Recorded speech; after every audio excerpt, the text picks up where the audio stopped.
Shazam! Fury of the Gods hit theaters with a bit of a thud, and now people are trying to figure out what went wrong. Apart from the disjointed marketing efforts and hot mess that is the entire DCEU right now, I think that the film itself has some flaws that are really hurting its word of mouth. For one thing, the story is pretty straightforward, but a lot of the elements don't entirely connect. For those who haven't seen it, on the verge of graduating high school and aging out of the foster system, Billy Batson is struggling. He still hasn't gotten the hang of being a superhero, and as much as he wants his adoptive family to stay together, he keeps accidentally pushing everyone away. Meanwhile, a trio of Greek gods, the daughters of the Titan Atlas, have returned to Earth and start causing mayhem in a bid to restore their power. Something that's only possible because Shazam unintentionally undid a spell separating the god realm from the human world at the end of the first film.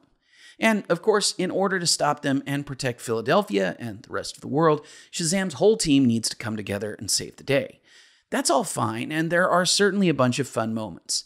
It's not the worst film the DCEU has put out. But I have questions. Like, why is Billy still struggling with the same kinds of issues he was dealing with 2 years ago? Why hasn't he settled on a name or figured out how to save people without causing a ton of collateral damage? But most of all, why doesn't he feel like a single character? The writing and direction treats Billy Batson and his superhero counterpart as two entirely different people. So there's no continuity at all between Asher Angel's somewhat mopey, clingy 17-year-old and Zach Levi's wacky, slightly insecure goofball take on the adult champion. It really doesn't make any sense. A bigger, more fundamental problem is that giving every member of the Shazam family identical powers is a mistake. It severely devalues the whole concept of the wizard selecting a specific champion. It also undercuts a lot of potential opportunities for drama. When everybody is insanely strong, invulnerable, and has the ability to fly and run at ludicrous speeds, there's no compelling reason for them to need to work together. And when everyone's super, no one will be. It's not a coincidence that most superhero teams have unique and complementary powers. It would be far better for the story if each member of the family had just one of Shazam's key powers, or if they at least needed to be near Shazam in order for their powers to work.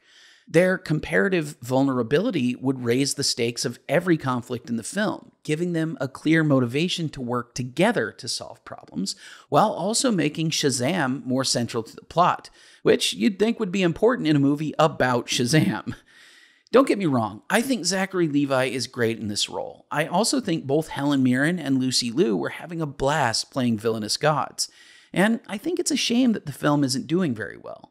But at the end of the day, it's just not good enough to get excited about. And with the future of the character and the entire universe up in the air, I totally get why audiences aren't rushing out to the theater to see it.